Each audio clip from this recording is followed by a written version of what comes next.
여러분 안녕하십니까. 4.15 총선 후보자 초청 토론입니다. 오늘은 청주 상당선거구에 출마한 후보자들을 모시고 토론을 진행하겠습니다. 오늘 토론은 국회 원내 의석을 가지고 있는 정당 후보를 초청했습니다. 네, 오늘 토론 순서에 대해서 말씀드리겠습니다. 먼저 후보들의 출마의 변을 듣고 그리고 사회자가 각 후보들에게 공통 질문을 드립니다. 공통 질문에 대한 답변을 들은 이후에 후보자가 주도권을 가지고 다른 후보에게 질문하는 상호 자유토론 순서로 진행하겠습니다. 공통 질문과 상호 자유토론은 2번씩 진행됩니다.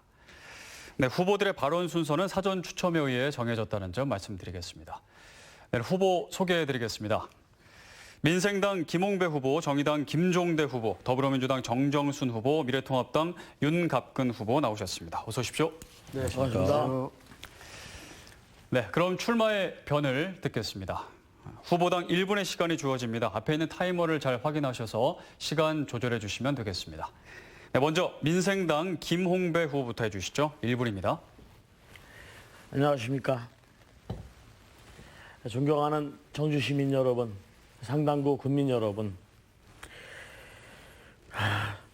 상당구 민생당 대표, 서민 대표 김홍배입니다. 대한민국 정치 이대로는 안 됩니다. 그 거대 양당의 정치적 판에서 새로운 희망을 찾기 위해 저 김홍배 3번 김홍배 이 자리에 섰습니다. 상당구를 이긴다라는 슬로건을 만들어 내 자신을 두려움을 떨치고 이 자리에 섰습니다. 이제는 서민들을 위해 위하는 민생 정치가 필요합니다. 중북의 정치 1번지 상당구에서 이제는 민생 정치 일꾼이 필요합니다. 피부에 와닿고 체감할 수 있는 정치가 필요하다고 생각합니다. 반갑습니다. 네, 민생당 김홍배 후보였습니다. 다음은 정의당 김종대 후보입니다. 예, 원칙이 승리하는 나라 정의당 김종대 후보입니다. 사재기 일체 없었습니다.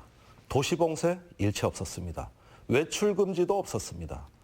그러면서도 이 정도의 사회적 안정과 평화를 유지하는 나라 전 세계에 대한민국밖에 없습니다. 오히려 내 마스크를 양보하고 임대료를 자발적으로 인하하면서 이웃과 공동체를 배려하는 위대한 시민이 바로 대한민국의 주인공입니다. 정말 훌륭하십니다. 저는 제 사랑과 존경의 마음을 담아 여러분께 보내드립니다. 자, 그러나 아직 안심하기는 이르죠. 그러나 여러분들이 보여주신 품격과 교양과 시민의식을 한 번만 더 발휘해 주신다면 이 재난 이후에 정의로운 복지국가, 거침없는 대개혁으로 우리는 새로운 대한민국 만들어 나갈 수 있습니다. 저 김종대는 개혁 후보입니다. 민주 양심 세력과 함께 상당구에서 승리하겠습니다. 감사합니다. 네, 정의당 김종대 후보였습니다. 다음은 더불어민주당 정정순 후보입니다. 존경하는 청주 시민 여러분, 그리고 상당구 주민 여러분, 기호 1번 더불어민주당 상당구 국회의원 후보 정정순입니다. 이제 본격 선거운동이 시작됐고 벌써 중후반으로 접어들었습니다. 투표가 가까울수록 현명한 시민들께서는 누가 가장 적합한지, 누가 실제로 일을 잘할 수 있는지 선택의 폭을 좁혀가실 겁니다. 후보들이 정책과 공약은 물론 지난 경력, 진정성, 힘을 쓸 수 있는 여건 등을 자세히 비교 검증해 주십시오. 저 정정순은 다양한 공직을 했고 당원과 시민들이 투표를 거쳐 후보로 선택받았습니다. 그리고 지금 후보들 가운데 선두를 달리고 있습니다. 상당구 주민 여러분을 절대 실망시켜드리지 않겠습니다. 더욱 낮은 자세로 열심히 하겠습니다. 감사합니다. 네, 더불어민주당 정정순 후보였습니다. 다음은 미래통합당 윤갑근 후보입니다. 네, 존경하는 청주시민 여러분, 윤갑근 후보입니다. 지금 우리는 한 번도 경험하지 못한 나라에 살고 있습니다. 학교 개학을 4차례나 연기하다가 급기야 온라인 개학을 했습니다. 학교를 가지 못하는 학생이나 자녀들을 돌봐야 하는 학부모들 모두 곤혹스러움 속에서 어려움을 겪고 있습니다. 학교에서는 선생님들도 온라인 개학에 매우 곤혹스러워하고 있습니다. 모든 경로당과 복지시설이 폐쇄되어 노인분들은 가실 곳이 없어 힘들어하시고 심지어 식사를 해결하지 못하는 어르신들도 많습니다.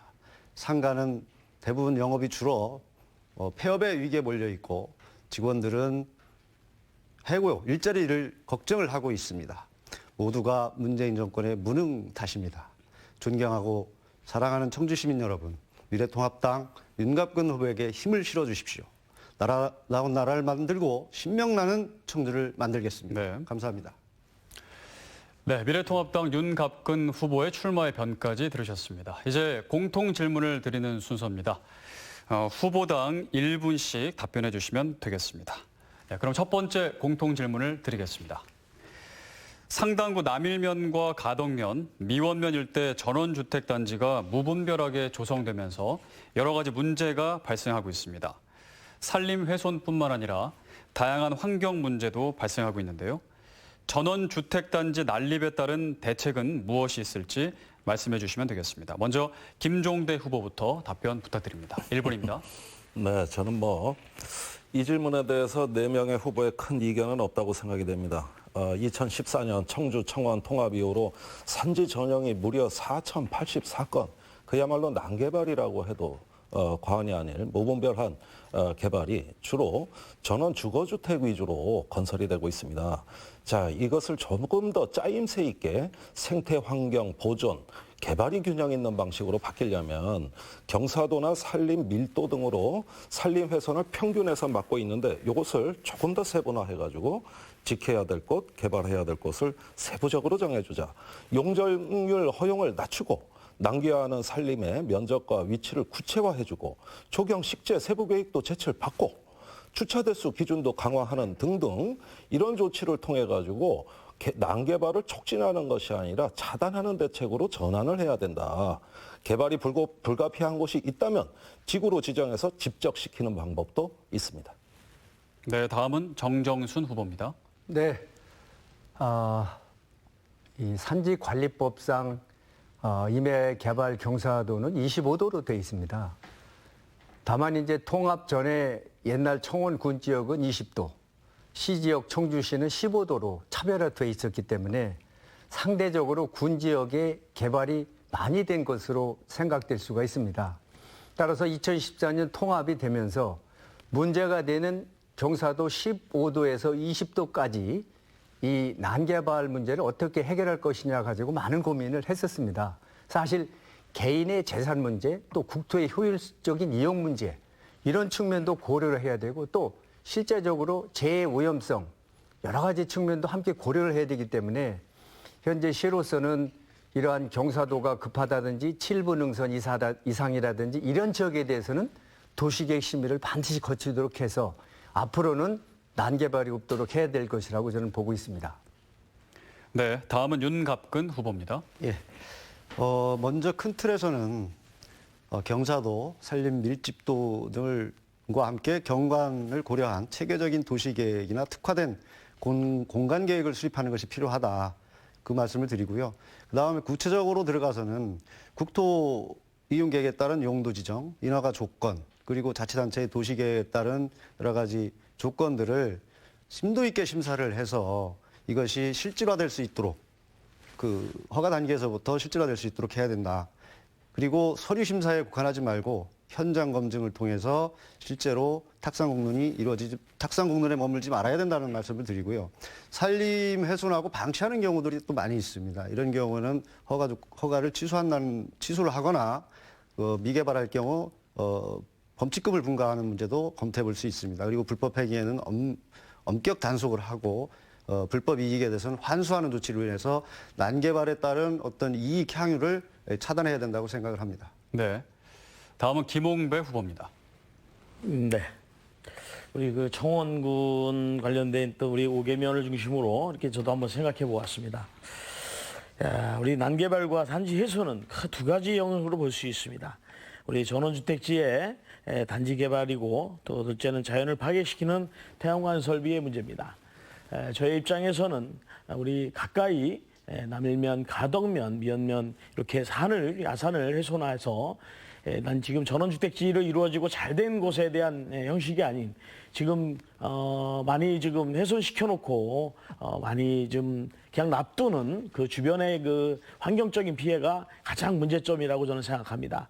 그렇기 때문에 오늘의 토론의 주제도 어떻게 하면 그걸 방지를 하는 게 아닌 앞으로의 아닌 저거를 어떻게 하면 정상적인 흐름으로 많이 가야 될까를 저는 생각하고 우리 태양광에 관련해서도 그렇지만 많은 대화에 오늘 시점을 줘야 된다고 생각합니다. 네. 네 분의 답변 잘 들었습니다. 다음 두 번째 공통 질문을 드리겠습니다. 상당구 남일면 효천리 일대에 상당구청과 보건소가 이전했고 버스터미널 이전도 계획되어 있습니다. 청주 남부터미널 설치와 행정타운 이전으로 이 일대에 대한 체계적인 개발이 요구되고 있는데요. 후보들이 생각하는 방안은 무엇인지 답변해 주시면 되겠습니다. 김종대 후보부터 답변해 주시죠. 네. 2014년 7월에 청주 청원 통합시부터 남부터미널은 남일면 효천에 유치하기로 했고 북부터미널은 오창에 이전하기로 했습니다. 그런데 문제는 어떤 터미널이죠? 남청주 IC나 문의 IC 또는 영남으로 가는 국도를 이용하는 노선은 남부터미널에서 출발하도록 지정을 해줘야 되겠고요. 더 중요한 것은 시내버스 환승터미널입니다. 시내버스 중공영제와 함께 2, 3차 우회도로 순환 노선과 지선으로 이분화해서 광역교통망 또 시내버스 노선을 전면 재조정할 필요가 있습니다. 그럴 경우에 3차 우회도로가 지나가는 남일면은 환승센터가 필요한 최대 요충지입니다. 사실상 역세권으로 발전할 수 있는 것이죠. 시내로 들어오는 노선, 문의, 가덕, 미원으로 가는 시내버스 다 이곳에서 출발하도록 노력하겠습니다.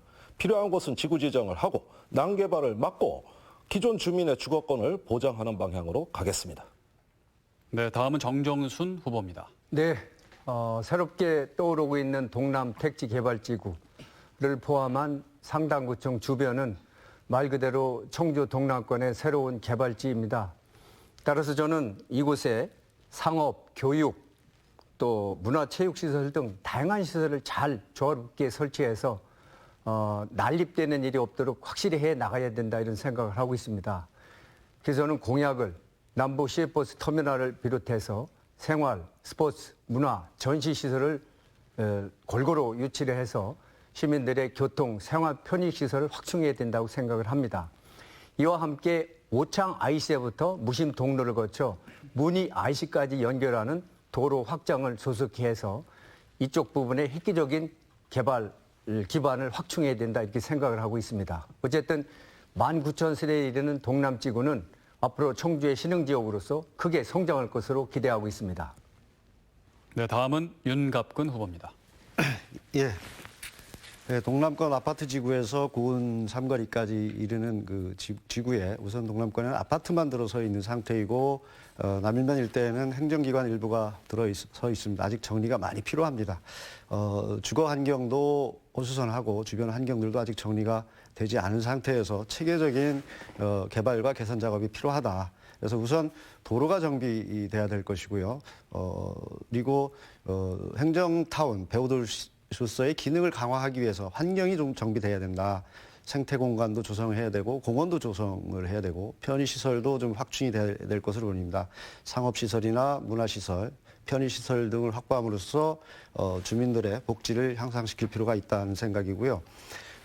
남부터미널 문제도 빨리 조속히 설치를 이전 지역을 확정을 해서 접근성을 높여야 된다. 그리고 시내버스 노선도 재조정이 필요하다고 보고 있습니다. 네, 다음은 김홍배 후보입니다. 네. 남부터미널에 대한 설치는 진행할 수밖에 없습니다. 그래서 행정타운 이전도 아마 2030년에 청주시 기본계획에 따르면 모두 다 완료된 걸로 알고 있습니다. 상당구청 및 보건소, 노케센터 이렇게 행정타운이 당이 됐는데 지금 타 후보님께서는 또 뭐 행정타운이 더 많이 유치해야 된다고 하는데 그건 좀 잘못된 인식을 갖고 계신 것 같습니다. 우리 2030년 청주시 도시계획에 따라서 상당구청이나 모든 게 이제 유치된 걸로 알고 있습니다. 그래서 지금 그 상당구가 흥덕구처럼 우리 그 효천과 어떤 지북지구의 중점에 이렇게 봤을 때 이 유흥시설이나 범람한 사업적으로 또 변질될까봐 저는 걱정을 하고 있습니다. 예, 자연보전이라는 기존 규칙에 따라 삶의 질, 편리성, 주거 문제를 놓치고 또 과거적인 상태에서 어떤 디테일은 그 매우 중요한 상생 발전이 필요하다고 생각합니다. 네. 네, 답변 잘 들었습니다. 이제 공통질문 순서를 마무리하고 상호 자유토론 순서로 넘어가겠습니다. 상호 자유토론에서는 각 후보당 3분의 시간이 주어집니다. 주도권을 가진 후보는 3분 동안 다른 후보들에게 질문해 주시면서 토론하시면 되겠습니다. 되도록 짧게 서로 질문과 답변을 주고받으면서 여러 후보와 토론해 주시면 되겠습니다. 먼저 정정순 후보부터 진행해 주시죠. 3분입니다. 네. 먼저 윤곽근 후보님께 질문을 드리겠습니다. 지난번 모 방송 토론회에서 윤 후보께서는 우리 국민 70%가 코로나 대응을 잘못하고 있다고 말씀을 하셨거든요. 그래서 그 당시 제가 그 통계가 어디서 나온 거고 어떤 근거로 말씀하시냐 그랬더니 시민들을 대상으로 여론조사를 한 것이라고 말씀하셨는데 거기에는 변함이 없으십니까? 제가 그때 시민들을 대상으로 여론조사했다는 말을 한 적은 아닌 것 같고요. 그건 의료인들을 상대로 여론조사했다고 말씀드렸던 것 같습니다. 보도에 나온 상황입니다. 방금 말씀하신 것처럼 윤 후보님께서 말씀하신 일반 시민들의 70%가 잘못하고 있다고 하는 대답은 국민 상대로 조사한 것이 아니고 의사협회 내부조사 통계를 인용하신 겁니다. 당시에 의사협회장 최모 씨는 미래통합당 코로나19 특위위원으로 활동을 하셨던 분인데 당시에 내부 회원을 조사했는데 68.9%가 정부 대응이 잘못됐다. 이런 말씀을 하셨고 또 중국인 입국을 차단해야 된다. 마스크는 착용 안 해도 된다. 이렇게 주장을 하셔가지고 내부 의료업계 의사협회 내부에서도 비판을 받았던 그런 분이시거든요. 또 의사업계 내부에서도 여러 가지 갈등 과정에서 나온 것으로 되어 있습니다. 다른 쪽에서 보면 서울대 보건대 우명순 교수께서 직접 1월에서 3월까지 19세 이상 남녀 1000명을 조사를 했는데 다른 나라에 비해 한국 보건당국이 대처를 잘했다. 80.5%입니다. 또 가장 신뢰하는 기관은 질병관리본부로 86%가 지지를 얻었습니다. 또 지난 2월에 리얼미터가 전국 2,500명 조사에서 코로나에 정부 대처가 잘하고 있다. 55.2%고요. 지금은 몇 퍼센트냐? 77.0%가 압도적으로 잘하고 있다고 답변하고 있고 또 하나 경제 대응도 잘한다는 답변이 62.2%입니다. 이렇게 잘하고 있다고 하는 즉 대부분 외국이나 국내의 대부분 언론이 잘하고 있다는 그런 와중에 오로지 미래통합당 보수 언론 일본만이 잘못했다고 하고 있습니다. 이런 통계를 공개된 석상에서 왜곡되게 발표하시는 게 적당한지 답변 바랍니다. 왜곡된 결과가 아니고요. 그거는 그 의사협회장 개인의 의견을 한 거죠. 어쨌든 거기도 여론조사를 했고 그 여론조사 결과를 발표한 것입니다. 그리고 지금 잘했다는 여론 결과를 말씀하시고 있지만 결과적으로 지금 우리 코로나 사태가 제대로 된 것인가에 대해서는 결과를 놓고 평가를 해야 된다. 저는 그렇게 보고 있습니다. 네. 다음은 윤곽근 후보의 주도권으로 진행해 주시죠. 3분입니다. 예. 네, 정정순 후보께서는 이제 행정 경험을 많이 이제 강조를 하고 계십니다. 이런 경험을 강조하셔서 행정 전문가로서 이제 뭐 지역 개발 공약도 많이 하시고 그러고 계신데 정치인, 저도 국회의원은 행정 경험도 중요하지만 무엇보다도 어떤 국가 정책을 수립하고 국가 운영 계획을 수립하는 그리고 국가를 어느 쪽으로 이끌어 갈 것인가 하는 데서 굉장히 큰 덕목을 지녀야 된다 이렇게 생각을 하고 있습니다. 예를 들면 현행법상 안 되거나 어떤 국민들의 다수가 반대하더라도 또 국가 지도자로서 국가 정책을 수립하는 사람 입장에서는 또 시행을 해야 되는 그런 문제가 있을 수 있습니다. 과거 의료보험제도나 부가가치세 이런 부분들에서도 그 당시에는 시기상조라고 하고 말도 안 되는 제도라고 했지만 그 당시에 박정희 대통령께서 이것을 과감하게 도입한 것으로 알고 있습니다. 이렇듯이 정치인은 시대에서 좀 더 한 발 앞서서 고민을 하고 역사의식을 가지고 있고 시대적 미신을 좀 가져야 된다. 저는 그렇게 보고 있습니다. 그런 측면에서 지금 소득주도 성장에 대해서 여쭤보겠습니다. 흔히들 소득주도 성장을 놓고 말이 마차를 끌어야 되는데 마차가 말을 끈다. 이런 말들을 많이 하고 있습니다. 어찌됐든 소득주도 성장을 비롯한 각종 경제정책들로 인해서 현재 우리나라 경제가 굉장히 침체기로 접어들었다. 각종 수치가 언론 보도를 보면 최근에 몇 년에 뭐 최저치가 계속 보도되고 있습니다. 이런 측면에서 보면 지금 경제정책에 전환이 필요하다. 과연 소득주도 정책이 맞느냐? 결국은 소득이 끊임없이 있다면 소득을 끊임없이 풀어서 소비를 촉진할 수 있습니다. 그렇지만 소득이 창조된 후에야 소비가 따라올 수 있다. 그러니까 네, 질문해 주시죠. 예, 양계장에서 계란을 많이 팔기 위해서 닭을 팔아서 계란 사 먹으러 하면 계란은 누가 낳습니까? 그럼 이 소득주도 성장 정책에 대해서 우리 정 후보께서는 시정돼야 되는지 맞는 것인지 계속 밀고 가야 되는 것인지에 대한 의견을 좀 말씀해 주시기 바랍니다. 네, 소득주도 성장은 문재인 정부의 핵심 경제 정책입니다. 어느 정부가 정책을 책임지게 되면 그 나름의 정책 기조가 있는 것이고요. 지금 보수 정부에서 그동안 대기업 성장주도 위주의 정책을 펴왔지만 우리의 경제 현실은 빈부격차는 악화됐고 성장은 저조하게 되는 그런 악순환을 거듭하게 됐고요. 그다음에 이제 우리의 국민소득은 3만 불을 넘어 4만 원을 가고 있습니다. 기본적으로 소득을 높여줘야만 또 최소한 빈부격차를 해소해줘야만 성장의 발판을 마련할 수 있다. 성장이 지금 네. 정지돼 있다는 게 문제인 것이죠. 네. 네, 다음은 김홍배 후보가 주도권을 가지고 진행하겠습니다. 네. 정정순 후보님께 한번 질문 좀 드리겠습니다. 아까 그 산림개발에 관련된 그 경사도 관련된 질문을 드리겠습니다. 우리 정정순 후보님의 그 부시장님 시절에 이 각도 얘기하셨고 훼손에 대한 그 뭐 20도 정도의 의견을 찾아서 지금의 난개발 문제에 많은 그 뭐 좀 반성해야 되는 문제라고 저는 생각합니다. 우리 지금 뭐 제가 아까도 질문드렸지만 많이 그 이제 뭐 돈 문제가 있고 토지주에 대한 문제가 있지만 개발하겠다 하고 저렇게 많이 그냥 그 임야 훼손만 시켜놓고 다시 그걸 원상복귀 못하고 주변에 또 환경적인 우리 그 뭐 어떤 그 여러 가지의 주변적인 민원이 이제 속출되고 있습니다. 그런 방안을 좀 생각해 보셔봤는지 일단 뭐 조금 그 시절에 조금은 내용은 알겠지만 그 어떤 그 벌려놨으면 지금의 저 사항을 어떻게 좀 마무리해 볼까라는 생각이 좀 한번 답변을 부탁 좀 드리겠습니다. 네, 행정을 실제 집행하다 보면 법률의 범위 안에서 할 수밖에 없습니다. 다만 개인의 사유재산권의 보장 내지는 국토의 효율적인 이용 측면을 또 간과할 수도 없는 것이 현실적인 한계거든요.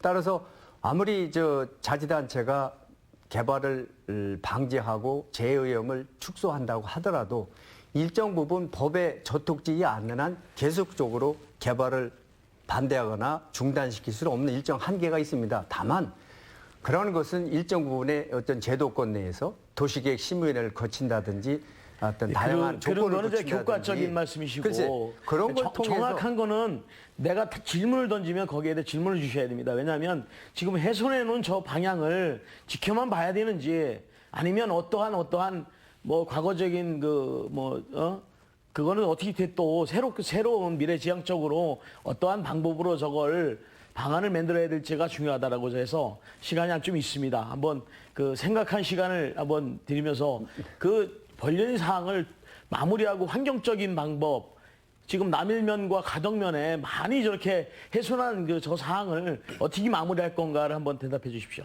네, 일정 부분 훼손됐다고 하는 표현이 있는데 그런 부분에 대해서는 원상 복구를 해야 되고요. 당연히 그건 법규 내에 그렇게 돼 있습니다. 다만 일부 전원주택단지가 들어오고 하는 것들이 과연 법규 내의 범위 내에서 이루어진 것들을 행정기관에서 실제적으로 제재하거나 중단시키기는 대단히 어렵다는 말씀을 드린 겁니다. 말은 쉽습니다. 그게 원상복귀라는 말이 말처럼 쉬우면 대한민국 정치 누가 하겠습니까?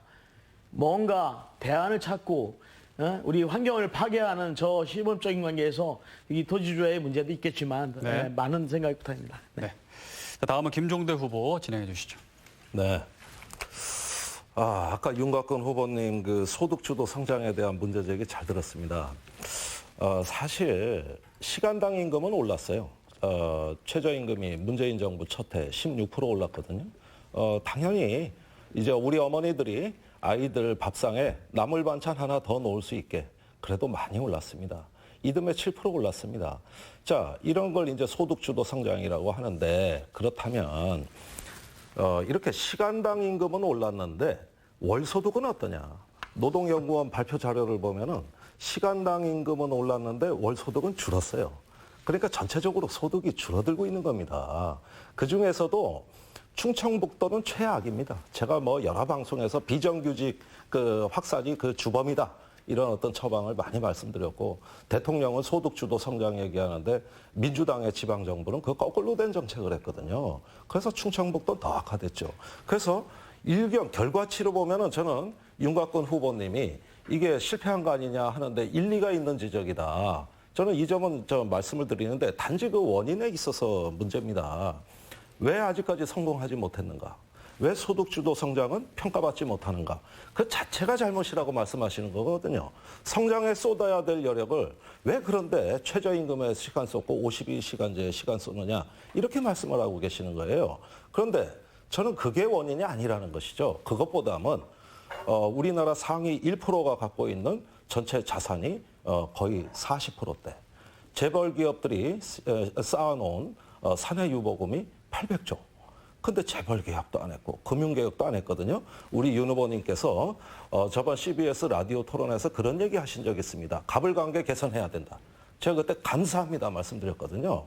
그런 문제의식도 이 소득주도 성장 자체의 문제도 있지만은 경제의 어떤 그 갑을 위계 질서, 대기업 중심의 수직 계열화된 이런 어떤 그 경제 구조를 개선함으로써 이 소득주도 성장을 보완할 수 있다고 보는데 상위 1% 개혁에 대해서 갖고 계신 생각이 있으신지 여쭙고 싶습니다.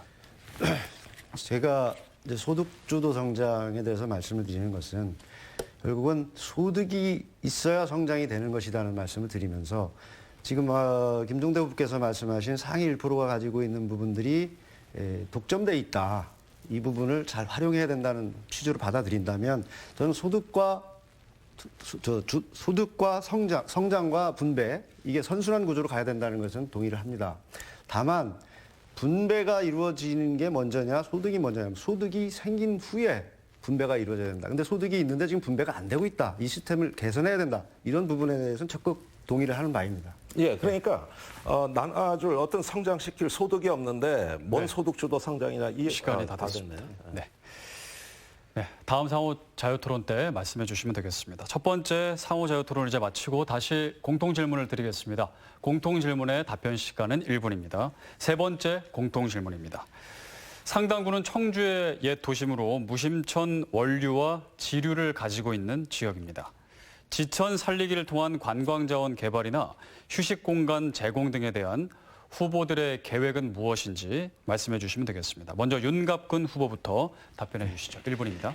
예, 무심천 원료와 지류 모두 이제 우선 하천에 물이 있느냐 없느냐 문제를 포함해서 오염됐느냐 환경적으로 보존이 됐느냐 그리고 정비가 돼 있느냐 하는 부분에서 우선 이 정비를 잘 하고 생태하천으로 거듭날 수 있도록 잘 갖고 가야 된다.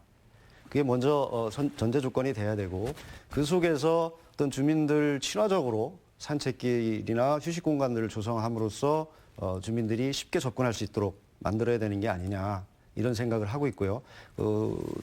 그리고 무심천 이 원료 지류만 가지고는 여기 관광 자원 개발을 말씀해 주셨는데 질문에 포함이 돼 있는데 부족하고 결국 그 대청 때문에 어떤 국가 정원의 특화 그리고 자연경관이 수려하고 남한강 최상류의 물길이 흐르는 옥화 구곡 쪽의 관광단지를 개발해서 이 세 꼭지점을 연결해서 관광자원의 특화를 시킨다면 충분히 경쟁력이 있다. 저는 그렇게 보고 있습니다. 네, 다음은 김홍배 후보입니다. 네. 오늘 그 질문 때문에 제가 어제 좀 공부를 했는데 이 그 지천의 강의 원리로 이제 흐르는 원줄기에 길어 나오는 물줄기를 지천이라고 이제 조금 제가 봤습니다. 우리 저 상당구의 바른지인 그 가덕면 내암리에서의 시작이라고 이제 무심천은 제가 말씀 한번 드렸는데 무심천의 물줄기에 따라 많은 수변의 공원이 이제 조성되고 있습니다. 저 상위층 가덕면에는 아마 많은 자연 그대로의 모든 보존이 되고 있는 걸로 저는 이제 보고 있습니다. 그래서 우리 색강이라는 또 그 색다른 또 말이 있는데 그 색강의 줄기에는 한 줄기가 갈려 나아가 중간에 섬을 이루고 하루에 다시 만나는 본래의 강의 함유체를 얘기하지만 저는 저번에도 한번 말씀드렸지만 무심천 수변공원이 가장 좋은 활동 방안은 자연 그대로의 그 보존의 지킴이라고 저는 생각합니다. 네, 다음은 김종대 후보입니다. 뭐 어째 대동소이하네요. 무심천 갈대숲 보셨습니까? 그 대교 부근부터 그 꽃다리까지 쭉 이어지는 그 갈대숲 사이에 서면 치유가 되죠. 개발 안 하니까 좋은 점이 바로 이겁니다. 내버려 두니까 사람한테 힐링을 주고 치유 기능을 제공하거든요. 자, 바로 이것이죠. 생태공원의 핵심이에요. 지금 같은 수변공원으로 뭐 또 공원 짓고 아스팔트 깔고 이런 짓 좀 하지 말고 자연 친화적으로 그러면서 어떤 생태 거점으로서 이 상당구의 하천, 무심천을 살려야 됩니다. 무심천은 30km가 상당구에 걸쳐 있습니다. 전체 90%가 넘습니다. 누가 뭐래도 무심천은 상당구의 하천입니다. 우리는 여기서 제첩을 잡고 또 달팽이를 보호할 수 있는 자연 친화적인 아스팔트가 아닌 친환경길을 걷고 싶습니다.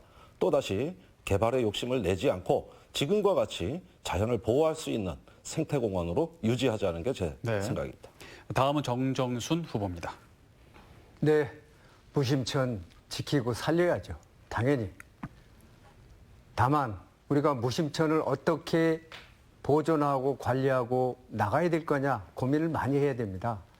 사실은 무심천은 어떤 생태적으로 보호, 관리해야 될 부분도 있지만 또 다른 측면에서는 물길입니다. 우리가 청주시가 많은 재해가 났을 때 무심천을 범람을 염려해서 걱정했던 부분이 있고 또 오한동에 배수 펌프장도 설치된 게 바로 무심천의 유수 때문에 그렇습니다. 최근에 청주시의 어떤 과도한 개발 또 아파트 단지 조성 등으로 인해서 무심천을 생태 하천으로 물이 흐르도록 하는 이런 측면에서의 고민도 함께 해주면서 또 다른 측면에서 유수의 기능을 잘 하도록 해서 어떤 재해도 함께 예방해 나가는 이런 복합적인 전략이 절실하다고 저는 보고 있습니다. 네, 네 분의 답변 잘 들었습니다. 이제 마지막 네 번째 공통 질문을 드리겠습니다. 상당구는 옛 청주 지역 8개 동과 청원 지역 10개 면 중 5개 면이 포함된 전형적인 도농 복합 지역입니다. 현재 5개 면 지역의 농촌 인구가 줄고 있고 고령화가 가속화되고 있어서 농촌 소멸 위기를 겪고 있습니다. 농촌 마을에 활력을 불어넣을 수 있는 방안은 무엇이 있을지 윤갑근 후보부터 답변 부탁드립니다. 예, 농촌 소멸 위기를 들으니까 가슴이 아픕니다. 저는 시골에서 낳고 자라서 너무 절실하게 느껴집니다. 우선 농촌에 활력을 넣으려면 소득이 보장돼야 됩니다.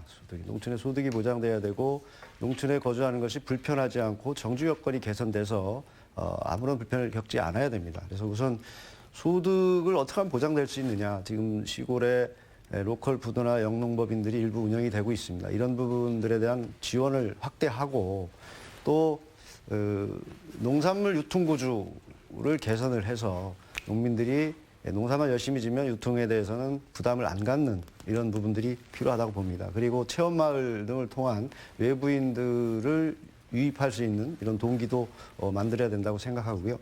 정주 여건으로 의료나 복지, 문화, 서비스 등을 어떻게 체계화해서 적어도 시골 마을에서 불편을 겪지 않도록 할 수 있는지 이런 부분도 함께 검토를 해야 된다고 생각을 합니다.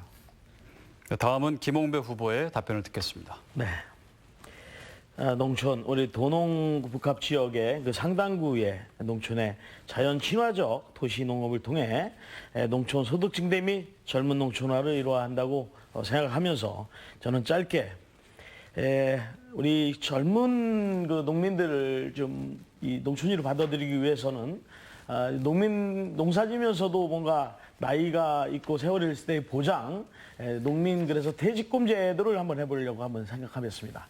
10년이 이제 주대로 10년이 지나면 얼마의 퇴직금, 20년이 지나면 얼마의 퇴직금으로 이렇게 주관을 해서 이 젊은 그 우리 뭐 여성이든 남성이든 젊은이 기능을 해서 농사를 지닌 만큼 국가적인 차원에서 농촌 퇴직금제를 만들어서 마을의 기업 설립 확대 제도화를 같이 하면서 농촌 정책 자금 관련된 프로그램도 만들면서 농촌에 한번 시발점이 되었으면 좋겠습니다.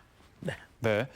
농촌의 활력을 불어넣을 수 있는 방안, 김종대 후보의 답변 듣겠습니다. 네, 답변 드리죠. 그 전에 방금 사회자님이 이제 질문 중에 고령화라는 표현을 쓰시고 또 이제 고령사회라는 말 많이 쓰시거든요. 저 이 말 반대합니다. 장수화, 장수세대라는 말이 어떠냐. 우리 뭐 고령화 하면서 노인세대 하면은 자꾸 우리가 잉여세대, 생산을 못하는 어떤 그 주변 세대로 비하하는 뜻이 그 배경에 깔려 있거든요. 그렇지만 이제 100세 시대입니다. 노인들 일할 수 있어요. 자꾸 우리가 고령화 이러면서 어떤 왜곡된 용어를 쓰는 거 아니냐. 이 점에서 저는 장수세대라는 말을 제안하고 우리가 다 같이 한번 합의해 주신다면은 이 청주에서는 더 이상 그 용어 안 썼으면 좋겠습니다. 제가 말 안 해도 다른 분들이 이미 제 생각을 다 대변하고 계시는데 제가 고려하는 두 가지는 친환경 농산물, 힐링 휴양 두 가지입니다. 제가 공군사관학교도 찾아갔습니다. 지역 특산물을 더 많이 사달라. 성과 내고 있습니다. 네. 시간 다 됐네. 다음은 정정순 후보의 답변을 듣겠습니다. 네. 농촌 지역 살려야죠. 많은 분들이 여러 가지 공약을 하는데 실제 실효성이 없습니다. 그건 기존에 다 하던 얘기고요. 저는 오랜 공직 경험을 바탕으로 지금 제가 공약한 것이 몇 가지가 있는데 그중에 하나가 상당구 5개 면에 필요한 것 중에 하나가 친환경 산업단지입니다. 젊은이들이 들어가 살아야만 농촌의 소멸, 지방의 소멸을 방지할 수가 있고요. 그 다음에 필요한 것이 21세기형 우리의 농촌 시범마을입니다. 최첨단 ICT 기술을 접목해서 20, 30세대의 공동체를 이루면서 젊은이들이 들어가서 부모를 모시고 아이를 낳고 살 수 있도록 일자리와 소득을 보장해 주지 않으면 결코 농촌에 살아날 수가 없습니다. 그러면서 5개 면지역의 친환경 급식센터라든지 또 농민들에게는 농민수당 같은 걸 지급하고 로컬 푸드 같은 걸 활성화해서 말 그대로 이러한 우리의 농촌이 생명력을 불어넣어야만 도농이 상생할 수 있다 보고 있습니다. 네. 네, 이제 공통 질문 순서를 마치고 두 번째 상호 자유 토론으로 넘어가겠습니다. 상호 자유 토론에서는 후보당 3분의 시간이 마찬가지로 주어집니다. 주도권을 가진 후보는 되도록 여러 후보와 질문과 답변이 자주 오가도록 진행해 주시면 되겠습니다. 먼저 김홍배 후보부터 주도권을 가지고 진행해 주시죠. 3분입니다. 네. 조금 전에 그 농촌 관련된 퇴직금에 대해서 제가 조금 몇 분 그 나이 드신 분들한테 물어보니까 지금까지 농사진 분들은 어떻게 이제 되냐고 이렇게 생각해서 아마 제가 답을 못 드렸지만 저는 미래지향적인 이런 부분을 생각했을 때 앞으로 젊은 분들이 농사를 질 때 보장받고 뭐 퇴직금화의 문제도 있지만 농촌 정책자금이라든지 뭔가 나라에서 아이를 낳으면 뭐 돈을 많이 주는 것처럼 지금의 농사를 짓기 시작하면 지원을 많이 해주는 이런 부분을 한번 잠깐 말씀드렸습니다. 저는 좀 전에 정정순 후보님께서 얘기한 뭐 우리 첨단 산업단지 만든다는 이 상당을 모르는 얘기를 하고 계시는 겁니다. 우리 상당 지역은 상수도 보호 지역이며 이게 뭔가 뭐 벌써 이루어졌으면 다른 앞전에 한 10년, 20년 전에 아마 많은 공장을 짓겠지만은 아직 상상을 모르시기 때문에 그런 말씀을 하시기 때문에 제가 한번 살짝 짚은 겁니다. 그리고 오늘 제가 지금 우리 정정순 후보님에 대해서 많은 서운함이 있었습니다. 왜냐하면 방서지구에 저희가 이제 현수막을 우리 김종대 후보고 우리 후보님하고 이제 저하고 이렇게 걸어놨는데 어제 밤 11시서부터 유세 차량으로 그 현수막을 사진상도 여기 이제 가져왔습니다, 제가. 이렇게 좀, 어젯밤 11시부터 오늘 아마 아침 9시까지의 저희의 현수막을 가렸습니다. 저한테 많은 그 친구나 유권자들이 저한테 전화가 왔습니다. 아니, 자기도 정정순 후보를 지지하고 이번에 찍으려고 그랬는데 저렇게 좀 유세 차량으로 저렇게 하니까 야, 김홍배 찍어야 되겠다. 이게 해서 나한테 전화 왔는데 이건 좀 제가 발언을 좀 잘못했다라고도 볼 수도 있지만 좀 서운함입니다. 왜냐하면 아침에 아마 우리 선대본부장이나 우리 관련된 그 사람들이 가서 좀 그렇다 이렇게 좀 이전을 하고 좋은 자리도 있는데 어째 자꾸 거기만 고집하고 그러냐고 얘기를 했더니 조금 뭐 서운하고 좀 힘든 말을 해서 제가 이렇게 좀 이런 자리로 인해서 뭔가 우리 후보님의 그 로가 정직하고 당당한 정치인입니다. 당당하기 위해서는 뭔가 조금 누군가의 말을 한번 들었을 때 좀 이렇게 해서 알았어 내가 잠깐 생각 못했네 하고 네, 이제 질문해 주시죠. 예, 질문하겠습니다. 그 사과해야 할 수 있는 그 시간 30초 한번 드리겠습니다. 네, 죄송합니다. 프레카트를 전체에 가린 건 아니고 보니까 일부 가리게 돼서 그때 이제 김종대 후보님하고 두 분이 걸려 있어서 빨리 좀 옮기라고 제가 말씀드렸고 선대 본부장께도 죄송하다고 말씀을 드렸습니다. 죄송하게 됐습니다. 그런 일이 없도록 하겠습니다. 네. 다음은 김종대 후보 진행해 주시죠. 아이고 뭐 제 플래카드까지 가린 줄 몰랐는데 뭐 전체도 아니고 일부 가렸다 그랬는데 그러면 투수가 홈런을 맞았는데 150m 홈런이냐 110m 홈런이냐 다 같은 홈런이지 뭐 가리고 뭐 하면은 사실상 불쾌하죠. 그래서 그런 거는 저한테도 한 번 더 사과해 주세요. 네, 뭐 김종대 후보님 건 별로 안 가리셨어요. 조금. 참 자꾸 조금 얘기하시니까 자꾸 말이 길어지는데 자 다른 얘기 해볼까요? 예. 예, 그 이왕 정 후보님하고 말씀했으니까 그 테크노폴리스 신세계 측에서 13만 2천 제곱미터의 부지를 확보하고 위락시설 및 상가를 조성할 계획이 있는 걸로 알려지고 있습니다. 이에 대해서 어떤 입장이십니까? 네, 일부 오창 쪽의 주민들은 입점을 희망하고 있고 또 이 원도심 지역에 많은 아니 후보님 입장. 저는 후보님은 어떤 예, 입장이냐? 이런 종합적으로 검토해서 해야 된다고 보고 있습니다. 아니 근데 이런 문제는 중요한 문제예요. 흥덕구에서 가장 중심적이고 왜냐하면 이게 우리가 흔히 얘기하는 성안길 원도심 살리기하고 관련이 있어서 그래요. 네, 예, 말씀하시죠. 예, 상가하고. 근데 어떤 그 좀 예민한 질문하면 항상 답변을 제가 조금 답답하게 느끼는데 그러면 그 도심 속 LNG 발전소 건설에 대해서는 어떻게 생각하십니까? LNG 발전소의 경우에도 우리가 심도 있게 검토를 해야 됩니다. 아니, 그 그러니까 LNG 심도 있게 검토를 해야 발전소를 되는데. LNG 발전소를 건립하지 않으면 거기에 상응한 전력을 가져야 되지 않겠습니까? 그러면 그렇지 않습니까? 전력이 필요한데. 아니 그러니까 아는데 전력이 필요한데 이 LNG 발전소 건설에 대해서 예. 검토하셨어요? 피해가 최소한 범위 내에서는 LNG 발전소도 건립 필요하면 건립해야죠. 그러나 건립 필요하지만 거기에 따른 피해 정확하게 규명해서 해롭다 판단되면 하지 말아야죠. 그게 제 답입니다. 그러나 뭔 전기는 말인지. 자체 생산하든지 가져오든지 해야 되는 좋습니다. 겁니다. 네, 그 뭐 신중한 입장으로 이해를 하겠는데 흥덕구 후보자 토론에서 두 분이 다 반대하셨어요. 정호택 또 한 분 여당 후보죠. 예, 여야가 다 반대하셨어요. 왜 그렇게 된 겁니까? 아니 그러니까 같이 이렇게 정책 협의하실 거 아니에요, 그죠? 네, 4명이 자주 모여서 현충원 참배도 충원탑 참배도 같이 하셨잖아요. 네. 자, 그러니까 이것 좀 대화를 해보자고요. 왜 그러냐? 제가 이제 불평등과 기후 위기가 우리 충북이 짊어져야 될 또 해결해야 될 시대적 과제의 화급한 과제다. 그다음에 상가 살려야 된다. 미세먼지 없애야 된다. 발암 물질도 없애야 된다. 질소 산화물이 나오면 안 된다. 자, 이런 이야기를 계속 이제 하다 보니까 이제 우리가 요 두 가지 문제를 빼놨어요. 그래서 이거는 입장을 좀 분명히 밝혀야 됩니다. 이게 지금 총선인데 정치에 책임 있는 입장 이런 거 밝히고 심판받아야죠. 네. 다음은 정정순 후보 주도권을 가지고 진행해 주시죠. 지금 김종대 후보님이 뭐 그런 말씀을 하시는데 일정 부분 충분히 이해를 합니다. 지금 진보 진영에서는 계속 질문을 몇 차례 드렸는데 후보 단일화에 대한 우려와 걱정들을 많이 하시거든요. 과연 김종대 후보님의 청주 상당구 출마의 진정한 목적이 뭐냐? 처음에 말씀하시기는 적폐를 청산하시겠다는 목표로 나왔어요. 특정 모 후보가 적폐 청산하러 여기 나오겠다. 근데 그 후보가 다른 지역구로 옮기셨습니다. 근데 지금도 그 상당 출마에 대한 입장은 변함없으시죠? 대답 안 하겠습니다. 계속하십시오. 예, 또 하나. 심상정 대표께서는 모 관훈 토론에서 이런 말씀을 하셨어요. 당대당 후보 단일화는 큰 의미를 가지기 어렵다. 그러나 유권자들이 전략 투표에 의한 사실상의 단일화 현상은 일어날 수 있다.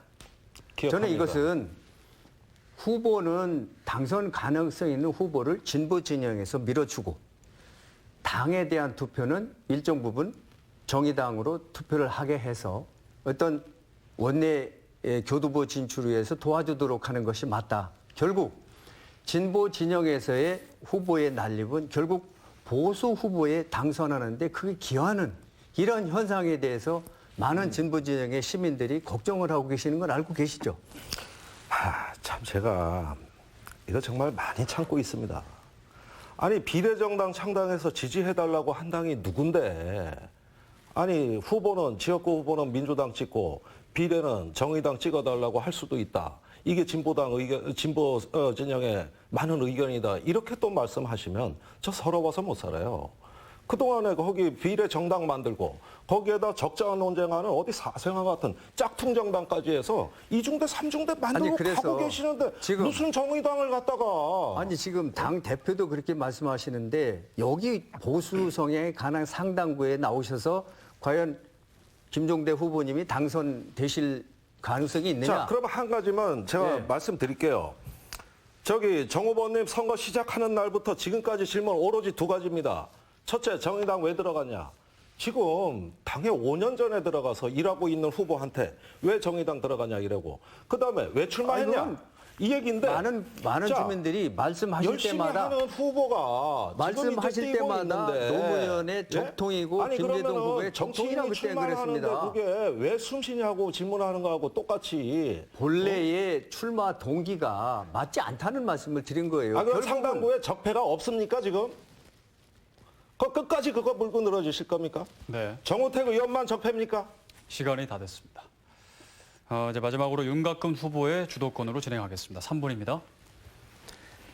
예. 정정순 후보께 질문을 드리겠습니다. 작년 연말로 돌아가서 보면 당시에 국회에서는 선거법, 공수처법, 검경수사권 조정, 예산 관련해서 극한 대립이 일어나고 있었고요.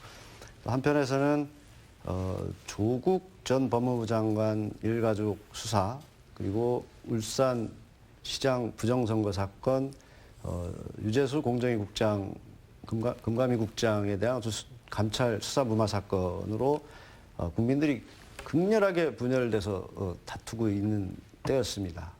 근데 그 당시 이제 조국 전 장관의 혐의를 보면 나중에 이제 기소가 됩니다. 근데 한 사문서 위조나 공문서 위조, 그다음에 위계에 의한 공무집행방해, 뇌물수수, 증거 위조 교사 등 뭐 10여 가지 이상의 혐의로 기소가 되고요.